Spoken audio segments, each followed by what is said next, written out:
많은 사람들이 인생이 해피엔딩으로 끝나길 바라며 살아가지 않나 싶습니다. 여러분, 해피엔딩을 바라지 않은 분 계세요? 우리는 매일 수많은 이야기를 접합니다. 영화 속에서도, 드라마 속에서도, SNS 속에서도 수많은 사람들의 이야기를 봅니다. 특별히 잘 풀린 인생들을 이렇게 보는데요. 웃고 있고 그들은 꿈을 이뤘고 행복해 보이는 모습을 하고 있습니다. 그럴 때 근데 우리는 자괴감이 들 때가 있어요. 저건 나랑은 전혀 상관없는 이야기야. 내 삶은 왜 저렇게 아름답지 않을까 하고 이렇게 괴리감을 느낄 때가 있습니다. 우리의 삶은 왠지 이렇게 팍팍하게 느껴지고 내가 원하는 대로 잘 뭔가 이루어지지 않는 것 같고 매일 그저 생존하는 듯하게 그렇게 살아가는 것 같기 때문에 이 해피엔딩이라는 게 참 우리의 삶에 멀게 느껴진단 말이죠. 모두가 해피엔딩을 꿈꾸지만 모두가 해피하지 않은 지금을 살아가며 해피엔딩은 참 쉽지 않구나 그렇게 느끼는 것 같습니다. 살아가다 보면 처음에 원대한 꿈을 꾸다가도 점점 꿈도 작아지는 것 같고요. 처음에 큰 기대를 가지고 인생을 살아갔던 것 같은데 기대도 점점 내려놓게 되는 것 같습니다. 오늘 하루를 살아갈 때 아침에 일어나면 오늘 하루만 무사히 넘기자 하는 마음으로 하루를 견디고 있는 우리의 모습을 발견하곤 하는 것 같아요. 해피엔딩을 접어두고 그저 현실적인 삶을 살아가게 되는 것 같아요. 심리학자 알로이와 아브람슨이라는 사람이 있는데요. 이 사람들이 어떤 연구를 했냐면 우울한 사람들과 우울하지 않은 사람들을 좀 비교 연구를 했습니다. 근데 연구 결과가 다양하지만 한 가지를 소개하자면 이 우울한 사람들이 현실 인식이 더 높았을까요? 낮았을까요? 어떻게 생각하세요? 우울한 사람들이 현실 인식이 높았을까요? 낮았을까요? 높았다. 낮았다. 좋습니다. 연구 결과는요, 우울한 사람들이 현실 인식이 현저히 높았대요.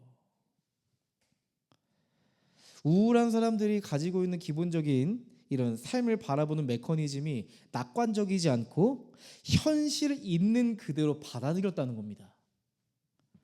그러니까 소위 우리 주변에 그런 친구들 있잖아요. 극현실주의자들.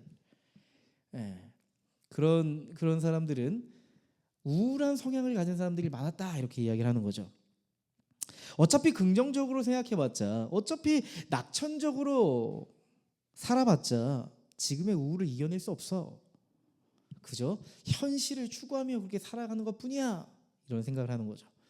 알로이와 아브람슨이라는 이 심리학자는 이것을 이렇게 네임을 붙였습니다. 이런 현상을 우울한 현실주의라고 이름을 붙였습니다. 디프레스 리얼리즘이라고 이름을 불렀어요.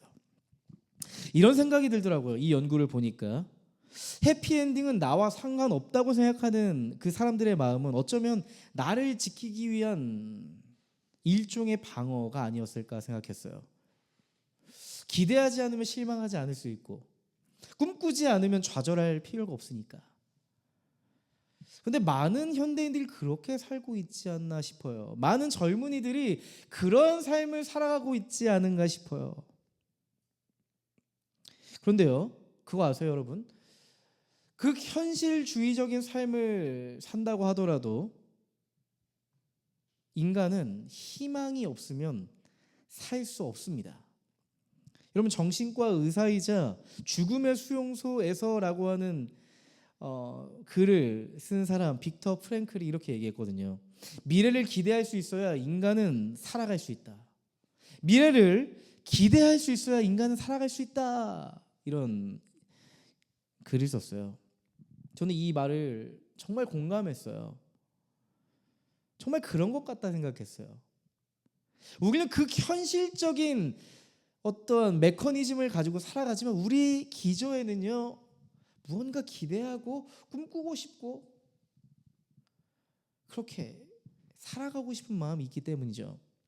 여러분, 심리학자 하젤 마커스라는 사람이 있는데 이 사람이 진정한 자아가 뭘까에 대해서 정의를 내렸어요. 근데 이렇게 건강한 자아에 대해서 근데 굉장히 와닿았어요. 한번 들어보세요. 긍정적인 가능성과 부정적인 가능성 이 두 가지를 동시에 인식할 수 있는 것이 건강한 자아래요. 여러분 한번 생각해 보세요. 여러분의 자아를 한번 떠올려 보세요. 어떤 현실에 직면했을 때 긍정적인 인식이 주도적으로 이렇게 활발하게 작동하시나요? 부정적인 인식이 활발하게 작동하시나요? 건강한 자아는 이 두 가지가 동시에 작동할 수 있어야 된다는 거예요. 이 하젤 마커스라는 사람은 그렇게 얘기하는 거죠. 동의가 되더라고요. 무조건적인 긍정도 아닌 무조건적인 극현실주의자, 부정도 아닌 현실을 직면하면서도 희망을 놓지 않는 태도. 그것이 진짜 건강한 자아를 가진 사람이래요. 너무 와닿더라고요. 한번 생각해 보자고요. 깨어진 현실 속에서 어떤 희망과 기대를 하지 않는 사람은 비관주의에 잠식될 수 있습니다. 모든 게 비관적인 것처럼 보여지고 결국 그 결말도 비관적이라고 판단하고 말 겁니다. 반대로 생각해 볼까요?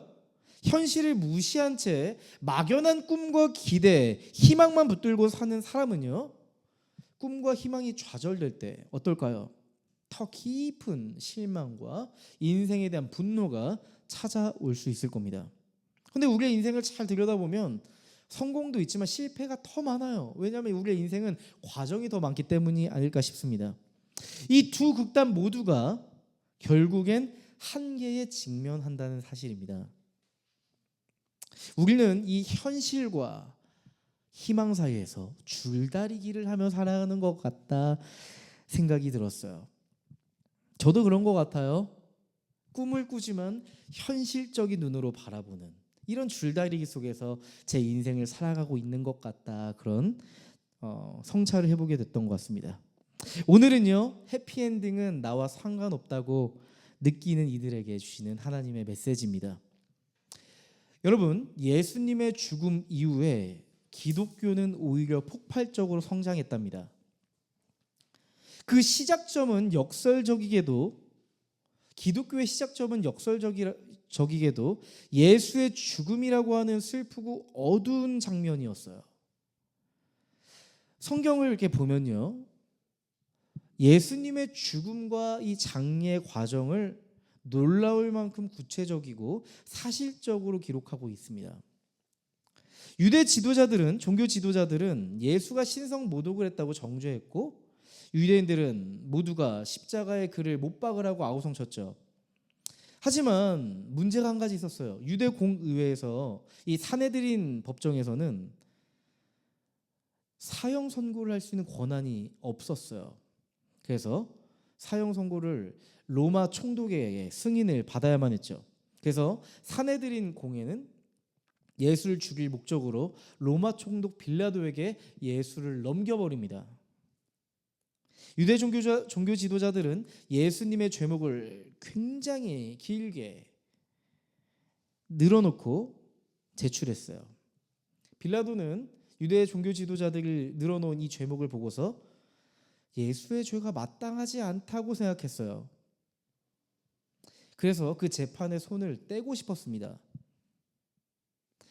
마침 그때 명절마다 죄수를 풀어주는 관례가 있었대요. 그래서 빌라도는 그 관례를 이용해서 예수를 풀어주고자 했습니다. 근데 군중들의 거센 압력 속에 예수님을 풀어주지 못하고 폭도였던 바라바를 풀어주고 예수님을 결국 십자가라고 하는 형벌을 지게 합니다. 여러분 잘 아시는 것처럼 십자가형은 역사상 가장 끔찍하고 치욕스러운 사형 방식이라고 말씀드릴 수 있을 것 같아요. 십자가형은요, 단번에 죽이는 형이 아니라 장시간 동안 피를 흘리고 고통을 당해야 했어요. 극도의 고통 속에서 천천히 처절하게 비웃음거리가 되며 죽어가는 무참한 형벌이었거든요. 그런데 사실 이 성경은 예수님의 육체적 고통 이면에 있는 어떠한 부분을 우리에게 주목시켜요. 십자가 사건의 깊은 의미를 주목시켜요. 마가복음 15장 25절 33절 말씀입니다. 한번 들어보세요.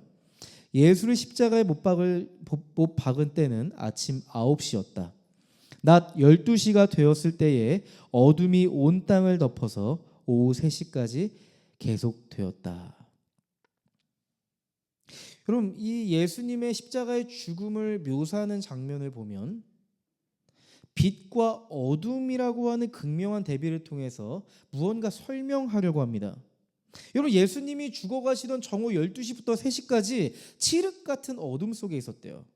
여러분, 가장 밝아야 할 정오 대낮에 3시간 동안이나 온 땅에 어둠이 임했다는 사실, 자연현상으로 설명하기가 참 어렵습니다. 그렇죠?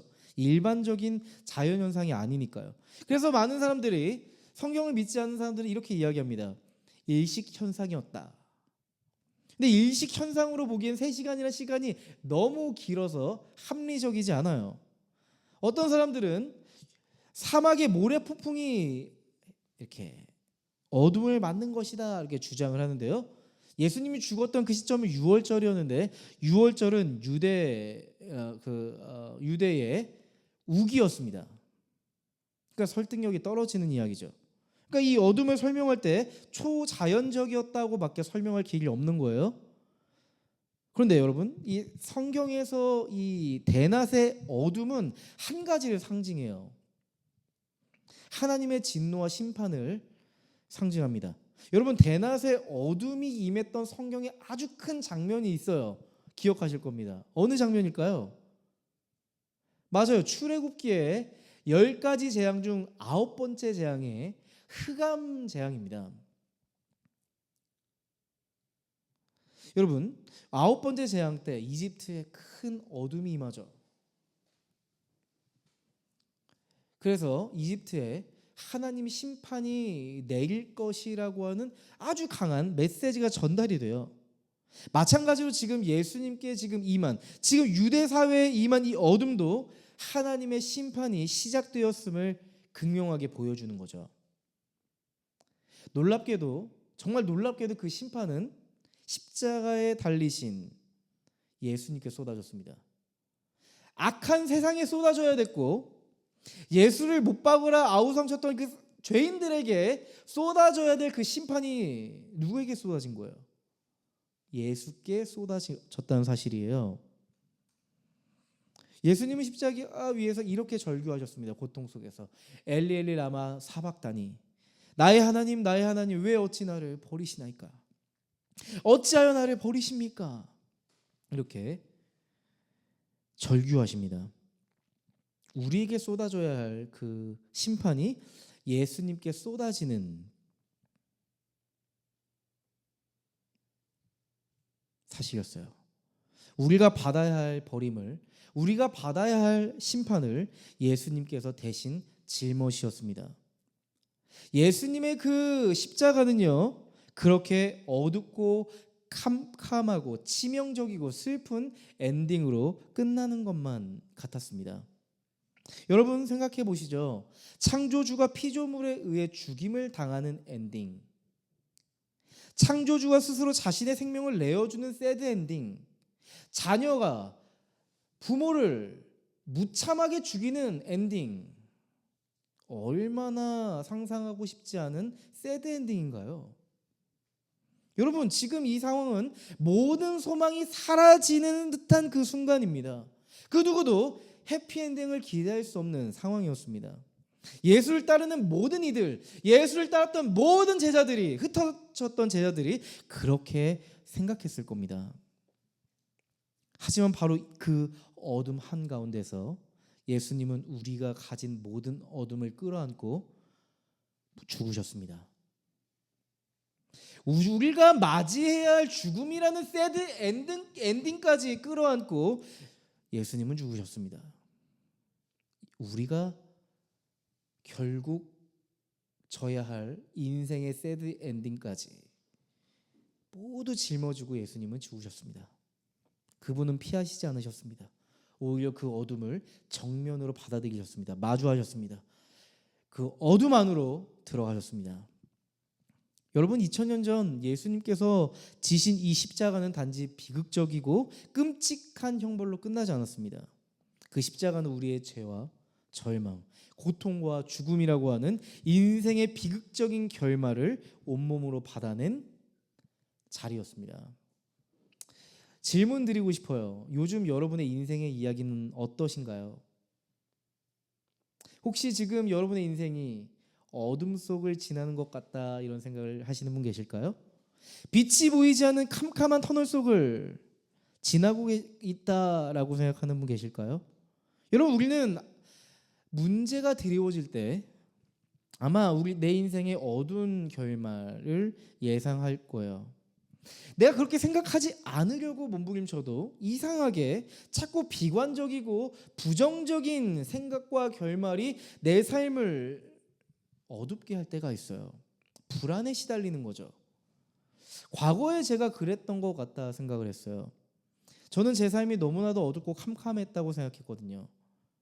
한 줄기 빛조차 기대할 수 없는 현실 속에 내가 살아가고 있다고 생각했던 적이 있었습니다. 그러니까 더 나아지려고 하는 기대조차 할 수 없었죠. 무기력하더라고요. 뭘 해볼 수가 없었습니다. 그저 막막한 현실이 운명이라고 여기고 그냥 체념하는 수밖에 없었던 순간이었던 것 같아요.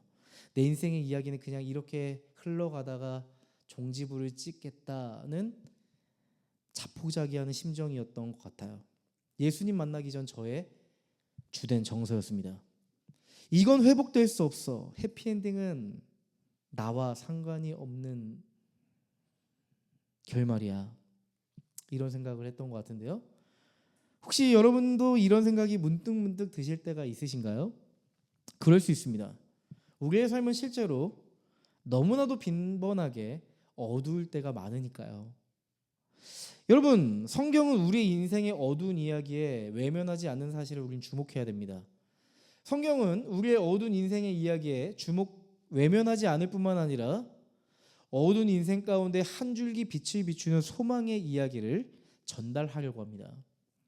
여러분, 성경의 이야기야말로 비관적일 수밖에 없는 우리의 인생의 이야기를 소망의 이야기로 바꿔내는 서사이기 때문입니다.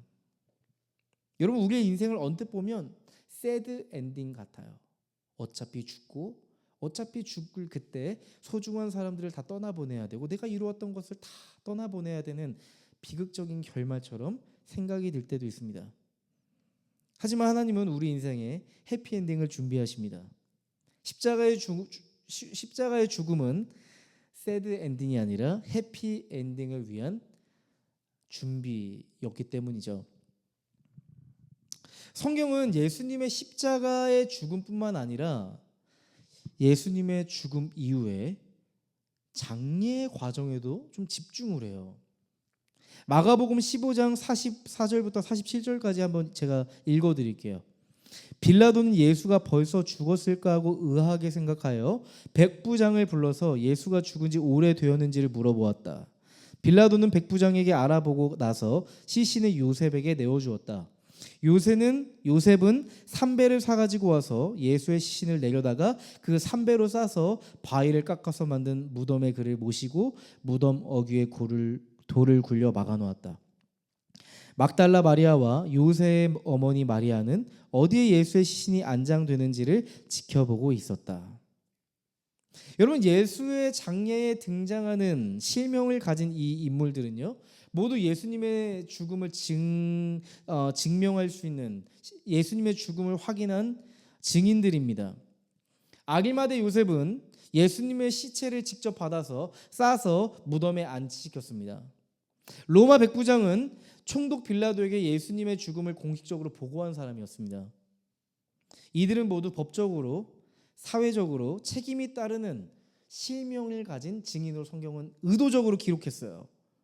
또한 뿐만 아니라 마가는 이 두 명의 여인이 예수의 시신이 묻히는 과정을 지켜봤다고 기록했어요.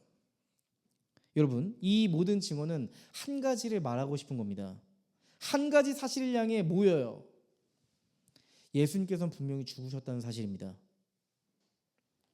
누군가는, 성경을 믿지 않는 사람들은 예수님이 실제로 죽은 것이 아니라 예수님 기절설, 십자가에 못 박혔으나 그 모진 고통을 이겨내고 잠시 기절하셨다. 그렇게 주장하는 사람이 있어요.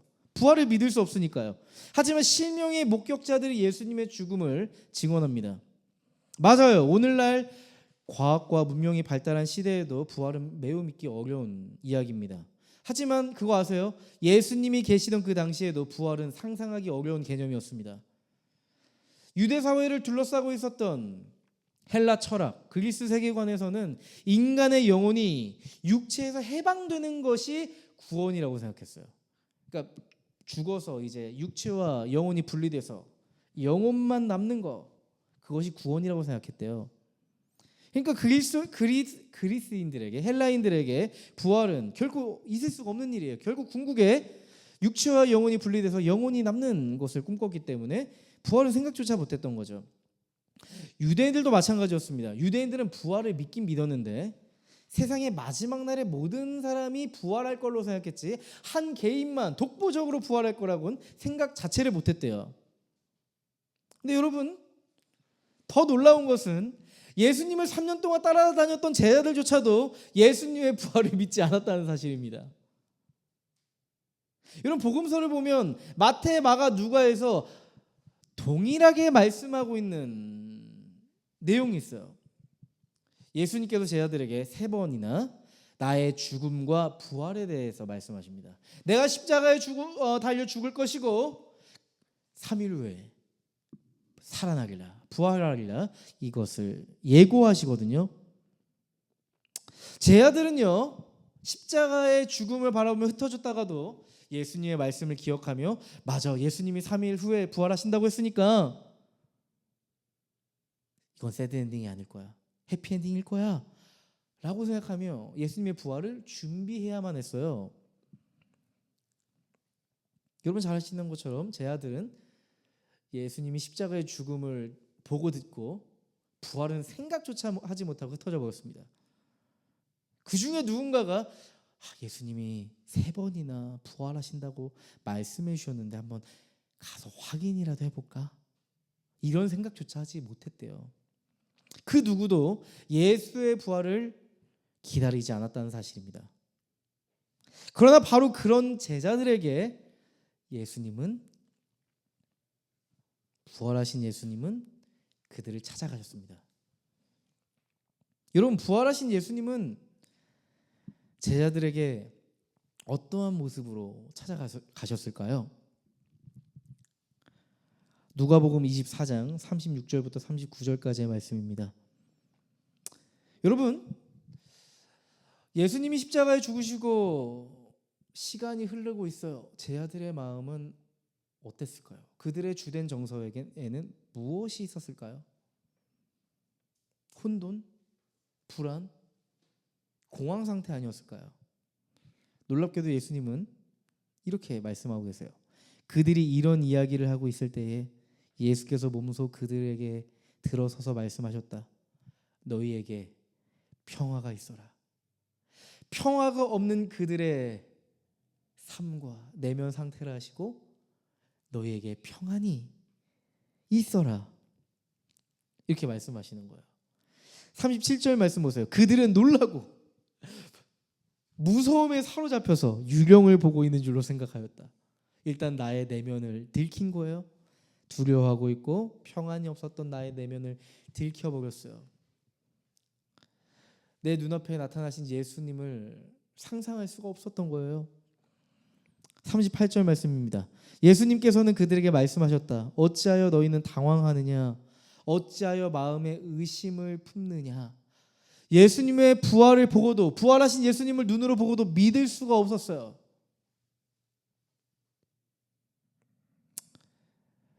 인격적이신 예수님께서는 제자들에게 말씀하십니다. 39절 말씀, 40절 말씀입니다. 내 손과 내 발을 보아라. 바로 나다. 나를 만져봐라. 유령은 살과 뼈가 없지만 너희가 보다시피 나는 살과 뼈가 있다.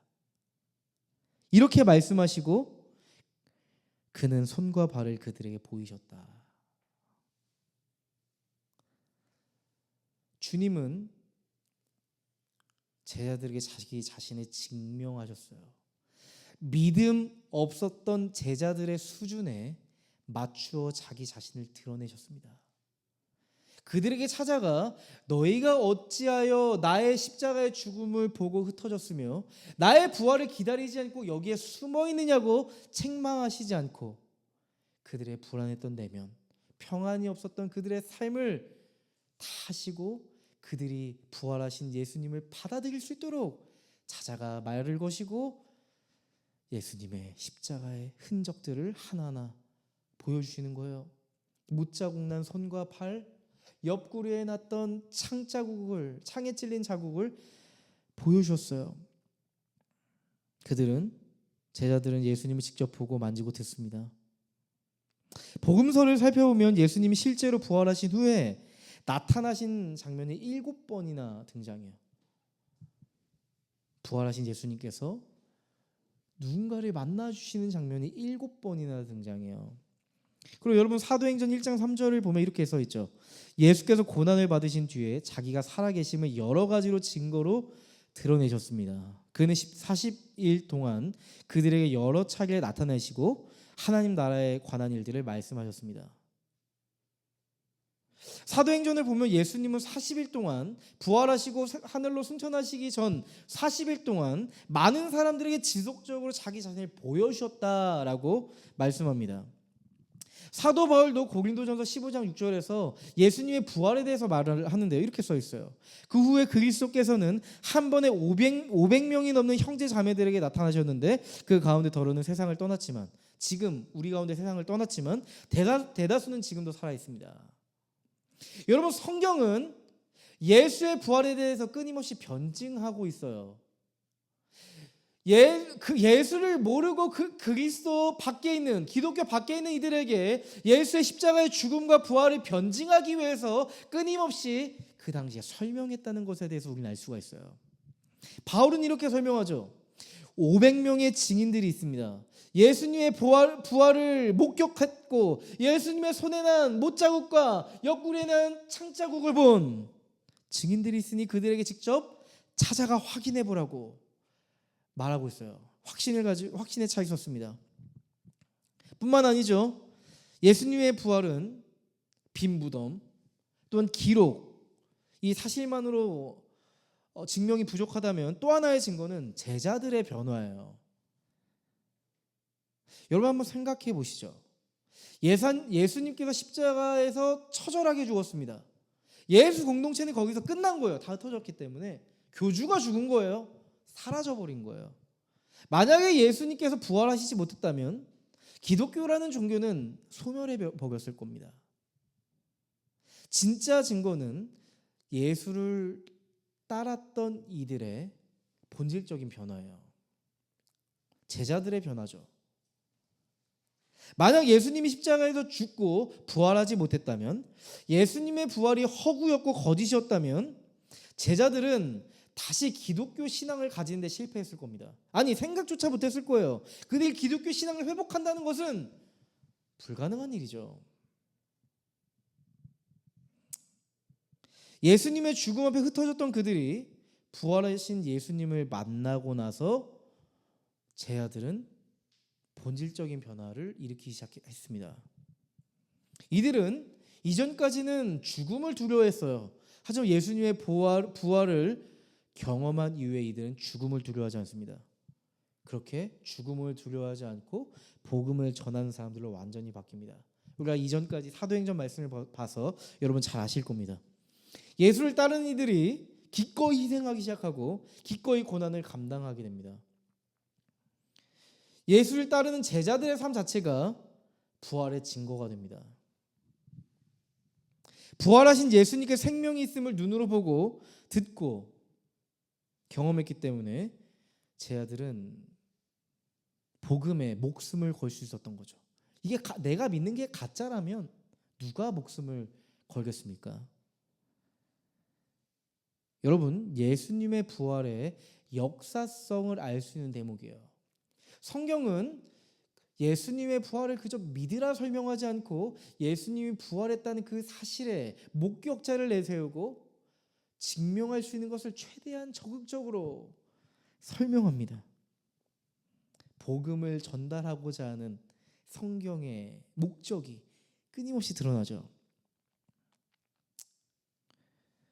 빈무덤, 부활을 목격한 수많은 증인들, 제자들의 본질적인 변화, 이 모든 것을 통해 우리는 자신 있게 알 수 있죠.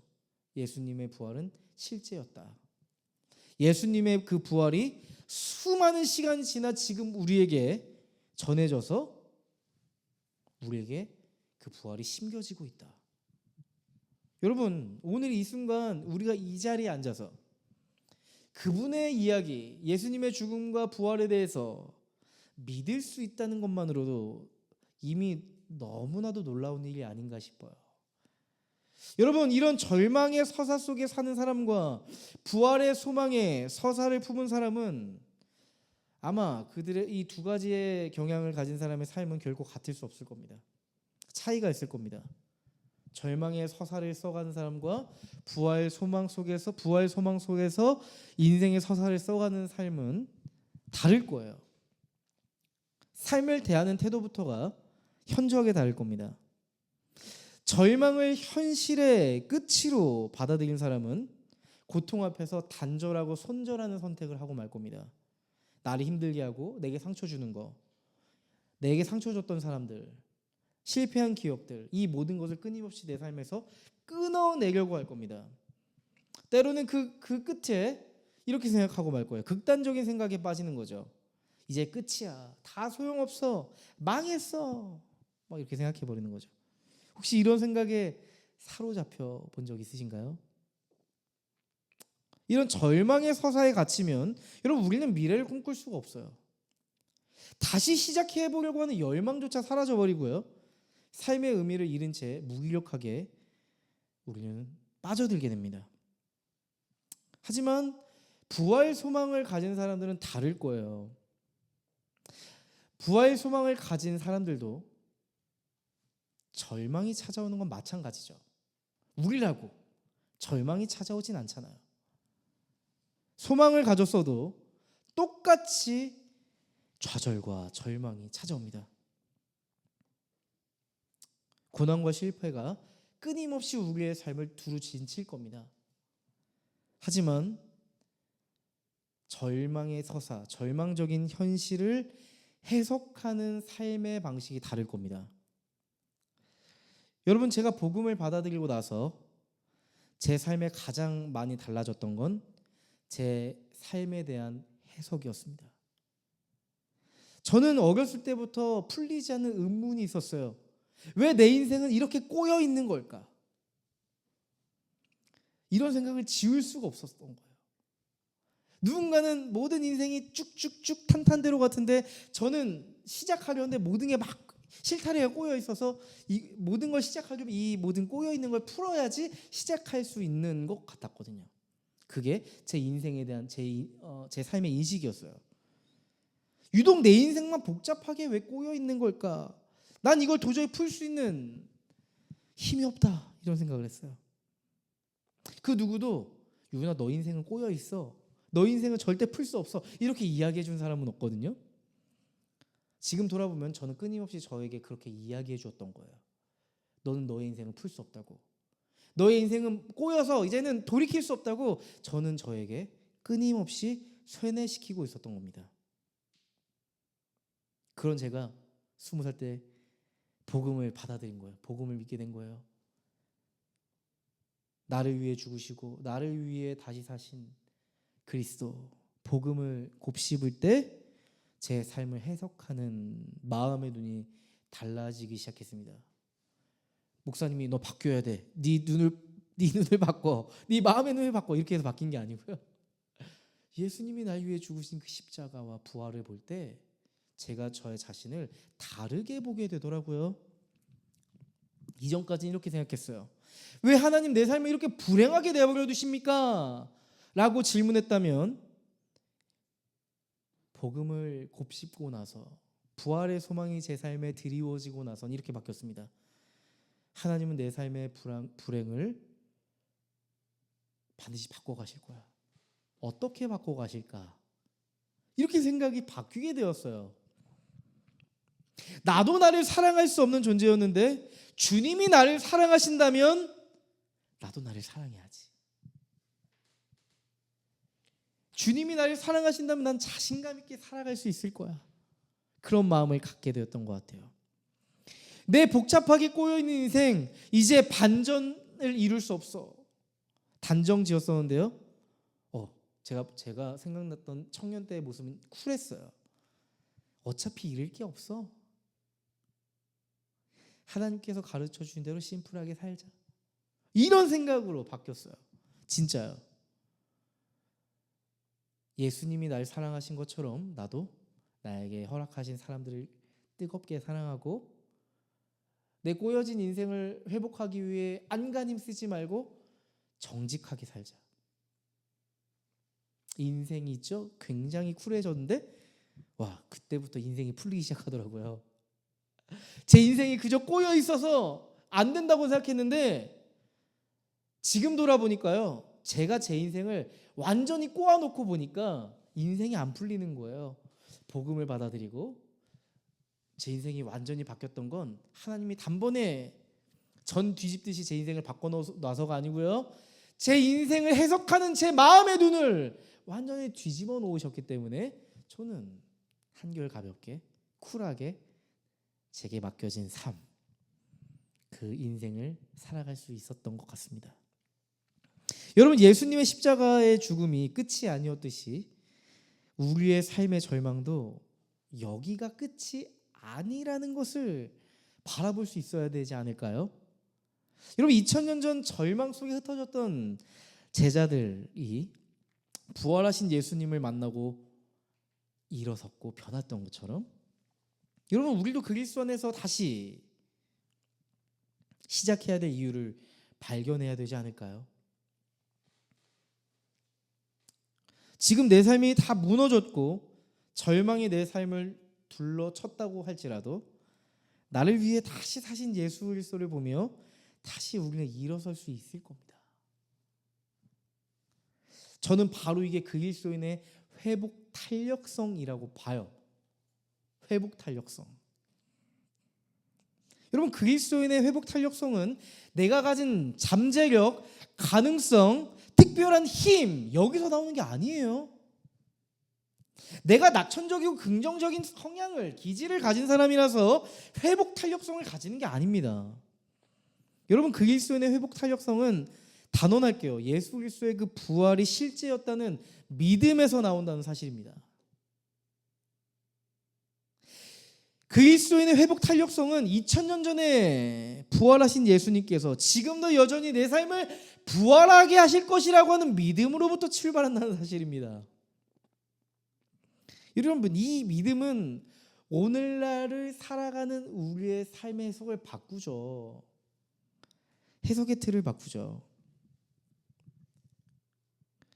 여러분, 이 믿음은 우리가 지금 겪는 실패와 눈물을 부활의 서사에서 재해석하게 만들 겁니다. 다른 사람들의 시선과 평가에 내 삶의 해석을 맡겨두지 않을 거예요. 지금 내가 겪는 이 고통을 하나님을 간절하게 찾을 수 있는 전환점으로 만들 거고요.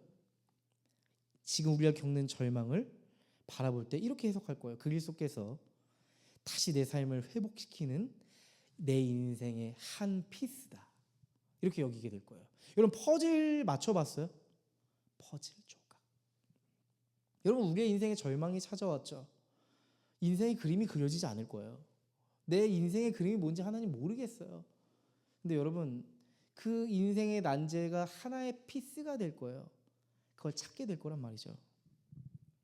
그래서 그리스도인은 절망을 마주하지만 완전히 무너지지 않습니다. 예수 그리스도의 부활이 우리의 삶의 이야기를 바꾼 힘이 되기 때문이죠. 여러분, 사도 바울은 그런 관점에서 부활을 설명해요. 고린도전서 15장 20절 말씀입니다. 이제 그리스도께서는 죽은 사람들 가운데서 살아나셔서 잠든 사람들의 첫 열매가 되셨습니다. 바울은 예수님의 부활을 단지 기적으로 설명하지 않아요.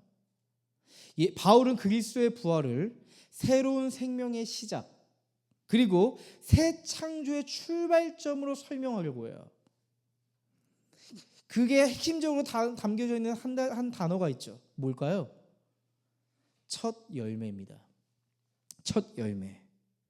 첫 열매로 해석된 이 헬라어 원어는요, 아파르케예요. 아파르케. 이 합성어거든요. 아포, 뭐뭐로부터, 아르케, 시작. 처음, 근원. 아포와 아르케가 합쳐진 거예요. 그래서 아파르케가 된 거죠. 그러니까 뭐뭐로부터 시작되다, 이런 의미를 갖고 있어요. 그러니까 이거를 의미를 좀 더 이렇게 와닿게 표현하면 이렇게 되겠죠. 예수 그리스도의 부활로부터 시작되었다, 이런 의미가 될 수 있겠죠. 이런 구약 성경에서 첫 열매의 의미가 등장하는 게 있어요. 출애굽기 23장 19절 말씀인데요. 너희는 너희 땅에서 난 첫 열매 가운데서 제일 좋은 것을 주 너의 하나님의 집으로 가져와야 한다. 여러분, 첫 열매라는 거 사실 제사 용어거든요. 구약의 제사에서 첫 열매는 하나님께 드리는 첫 수확물이었죠. 여러분 아시잖아요. 여러분, 첫 열매는 전체 수확을 대표해서 처음 드리는 거고요. 그리고 우리가 앞으로 드릴 수확물에 가장 좋은 것을 드리잖아요. 그러니까 우리가 드린 그 첫 번째 소산, 첫 열매를 보고 다음에 드릴 우리의 마음가짐도 내포되어 있는 거죠. 보증하는 거죠. 그러니까 이런 거예요. 하나님, 이 첫 열매의 아름다움, 신실함, 우리의 마음들 드렸어요. 앞으로 우리가 어떤 마음을 하나님께 드릴지 아시겠죠? 이렇게 보증하는 거예요. 또한 첫 열매가 있다는 건 두 번째 열매도 있고, 세 번째 열매도 있고, 네 번째 열매도 있고, 수많은 열매들이 뒤따라올 것이라는 걸 의미하잖아요. 바로 그 첫 열매가 예수 그리스도라는 겁니다. 그분의 부활은 우리 모두의 부활을 대표했고 보증했다는 겁니다. 하나님의 새로운 창조가 시작되었음을 알리는 선언이에요. 그분의 부활은, 예수 그리스도의 부활은 하나님의 나라의 질서가 그리스도 안에서 다시 시작되었음을 알리는 신호탄이었어요. 잠자던 자들이 깨어나서 그리스도 안에서 새로운 피조물로 살아가기 시작합니다. 예수께서 첫 열매가 되었다면 우리는 이제 두 번째, 세 번째, 네 번째, 다섯 번째, 여섯 번째, 일곱 번째, 여덟 번째 열매가 되어서 살아가게 됐다는 의미입니다. 우리는 이제 그리스도를 따라 줄줄이 익어가는 열매들로 살아가는 존재가 될 거라는 의미를 가졌습니다. 여러분, 그래서 부활은 단지 죽음 이후에 우리는 다시 살 거야, 부활할 거야, 죽음 이후의 삶을 보장하는 말일 뿐만 아니라, 단지 죽음에 대한 두려움을 씻어주는 이야기일 뿐만 아니라, 지금 내 삶의 해석을 새로운 틀에서 바꿔주는 이야기가 되는 거죠. 난 누구인가? 난 무엇을 위해 살아야 하는가? 내가 추구해야 될 가치는 무엇인가? 여러분, 우리가 인생을 살아가다 보면 이런 실존적인 질문들이 생기기 마련이죠. 아마도 우리들은 사람들의 시선과 평가에 휘둘리고 사회적인 흐름이 있잖아요. 요구가 있잖아요. 대세가 있잖아요. 이런 질문, 우리의 실존적인 질문을 그 사회적인 흐름 안에서 답을 내리려고 매우 고군분투했을 거예요. 여러분, 하지만 우리는 더 이상 사람들의 기대와 평가, 사회적 기준으로 나를 정의하지 않아도 돼요. 우리의 삶이 어떻게 살아가야 할지 선명하게 알 수 있는 대목이죠. 부활하신 첫 열매 되신 예수 그리스도 안에서 우리의 삶의 의미와 목적, 그리고 방향을 다시 설정해 보는 겁니다.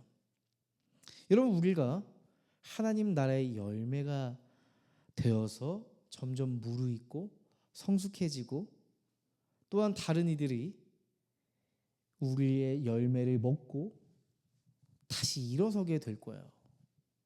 그렇게 하나님 나라를 위해 깨어진 세상에 유익을 끼치며 살아가는 존재로 만들어진다고 사도 바울은 끊임없이 설명해요. 사도 바울은 이어서 이렇게 말합니다. 21절부터 23절까지의 말씀인데요. 한 사람으로 말미암아 죽음이 들어왔으니 또한 한 사람으로 말미암아 죽은 사람의 부활도 옵니다. 아담 안에서 모든 사람이 죽는 것과 같이 그리스도 안에서 모든 사람이 살아나게 될 것입니다. 그러나 각각 제 차례대로 그렇게 될 것입니다. 첫째는 첫 열매이신 그리스도요. 그 다음은 그리스도께서 재림하실 때에 그리스도께 속한 사람들입니다. 여러분, 아담으로 인해 시작된 인간의 타락은 죄, 죽음, 단절, 절망, 이런 인생의 이야기를 만들어냈어요. 하지만 예수님의 부활은 그 모든 어둠을 무너뜨리고 새로운 생명과 회복의 시대를 열었어요. 여러분, 고린도전서 15장 24, 25, 26절 말씀입니다. 그때가 마지막입니다. 그때 그리스도께서 모든 통치와 모든 권위와 모든 권력을 패하시고 그 나라를 하나님 아버지께 넘겨드리실 것입니다. 하나님께서 모든 원수를 그리스도의 발 아래에 두실 때까지 그리스도께서 다스리셔야 합니다. 맨 마지막으로 멸망받을 원수는 죽음입니다. 여러분, 이 말씀은 마지막 때에 하나님의 통치가 완성될 순간을 보게 합니다. 여러분, 새드 엔딩으로 흘러가는 인생 속에서 반드시 완전한 회복이 있는 해피 엔딩이 있을 것이라고 하는 선언이죠. 여러분, 죽음은 인간이 죽음은 인간이 가장 근본적으로 갖는 실존적인 불안이 아닌가 싶어요. 돈이 많아도, 꿈을 이루어도, 좋은 사람들이 내 곁에 많아도 죽음은 우리 모두가 피해갈 수 없는 결말처럼 다가옵니다. 오히려 많은 것을 가지면 가질수록 죽음은 더 비참하고 비극적으로 느껴질지 모릅니다. 왜냐하면 내가 이루었던 것들, 내가 소중했던 사람들을 더 많이 떠나보내야 하니까요. 하지만 예수님의 이 부활은 이 죽음이라고 하는 이 새드 엔딩을 향해 최종 선언을 하신 겁니다. 이 죽음이 끝이 아니고 나는 죽음을 이겼어. 여러분, 예수님의 부활은 단지 종교적인 위로가 아닙니다. 또한 우리의 머릿속의 지식으로만 머무는 교리적인 사실도 아닙니다. 부활 신앙은요, 우리 내면의 깊은 곳에 실질적인 불안에 대한 가장 현실적이고도 강력한 해법입니다. 여러분, 우리는 더 이상 우리 인생이 새드 엔딩으로 끝날까봐 두려워하지 않아도 됩니다. 왜냐하면 예수께서 이미 우리 인생의 결말을 다 써놓았기 때문입니다. 우리는 우리 인생의 결말을 다 아는 사람들이잖아요. 여러분, 우리는 어떤 영화나 드라마를 볼 때 주인공을 봅니다. 주인공의 서사를 봅니다. 주인공이 맺는 관계를 봅니다. 주인공이 멋지게 하는 이 대사, 또한 그가 맞는 위기, 그 위기를 어떻게 극복해 나가는지 주인공을 중심으로 봅니다. 그러시죠? 하지만 우리는 이미 알고 있는 사실이 있어요. 주인공이 그 이야기를 쓰지 않는다는 사실입니다. 진짜 서사는 주인공, 캐릭터가 쓰는 게 아니라 주인공을 만든, 캐릭터를 만든 작가에게 달려있다는 사실이죠. 여러분, 우리가 인생의 주인공인 것처럼 살아갑니다. 내 삶의 이야기에 집중하고요, 내가 겪는 갈등과 위기에 우리는 집중하고요, 내가 내뱉는 말들에 우리는 우리 스스로 집중해요. 여러분, 우리의 인생의 서사 속에 내가 집중한다면, 우리가 그 안에 빠져 있으면 우리는 작은 실패에 넘어지고 조금만 성공해도 자만할 수 있는 모습을 가지게 될 거예요. 하지만 여러분, 우리의 인생의 서사가 부활하신 예수님께 달려있다고 생각해 보시죠. 우리 인생의 작가는 하나님이니까요. 모든 역사의 서사를 써가시는 분도 하나님이시고, 우리의 인생의 이야기의 끝을 책임지시는 분도 하나님이십니다.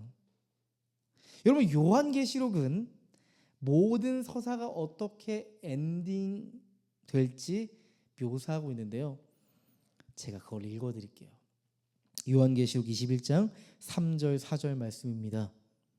보아라, 하나님의 집이 사람들 가운데 있다. 하나님이 그들과 함께 계실 것이요, 그들은 하나님의 백성이 될 것이다. 하나님이 친히 그들과 함께 계시고 그들의 눈에서 모든 눈물을 닦아 주실 것이니 다시는 죽음이 없고 슬픔도 울부짖음도 고통도 없을 것이다. 이전 것들이 다 사라져 버렸기 때문이다. 바로 이게 우리의 인생의 모든 인류의 역사의 끝에 맞이하게 될 결말입니다. 여러분, 혹시 지금 여러분의 인생에 해피엔딩은 나와 상관없는 이야기야 느끼면서 살아가고 계신 분 계신가요? 하나님은 말씀하십니다. 내가 너의 인생 해피엔딩을 다 만들어놨어. 해피엔딩은 바로 너를 위한 이야기야. 우리 인생의 이야기는 부활하신 예수 그리스도 안에서 지금도 여전히 쓰이고 있습니다. 우리 모두가 그 해피엔딩의 서사를 믿고 기대하며 함께 써 내려가는 소망하는 이들로 살아갔으면 좋겠습니다. 소망하는 교회 화이팅 하시자고요.